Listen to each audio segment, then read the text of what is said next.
Their dream was to give a place for my brother and I to run around in the woods, live among nature, and eventually own some livestock. They had no idea what they were doing. My winning story was about how I grew up on a farm here in York County. We had a giant cow that actually ended up dying, and it quickly became a problem. And then eventually nature took care of itself. But through that, I learned about all of the different walks of wildlife that end up taking care of a problem like that. And then fast forward, I moved to New York City, and I learned that actually all the different types of wildlife exist in human form in something as big as New York City. So fast forward a few more years, I'm 18 now. I've had this life of growing up among the woods and learning about the birds and the bees and the animals and all of that. And I decide I'm going to go to school in New York City. And so I show up there, with my suitcase, and I'm ready to go.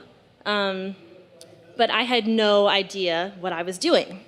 There was no manual for this either. My pre-story ritual includes really just saying the story over and over to myself and actually out loud. So I'll be doing my makeup in the mirror and kind of saying it out loud to hear, audibly what sounds good and what might sound stupid, and reworking it that way. And then I also do sort of time myself to make sure that I'm not, I don't have a super long story or a super short story. I started to learn that life was not so different from the farm that I grew up on to my new home of 8 million. There were new, fresh calves, bright-eyed and bushy-tailed. That was me.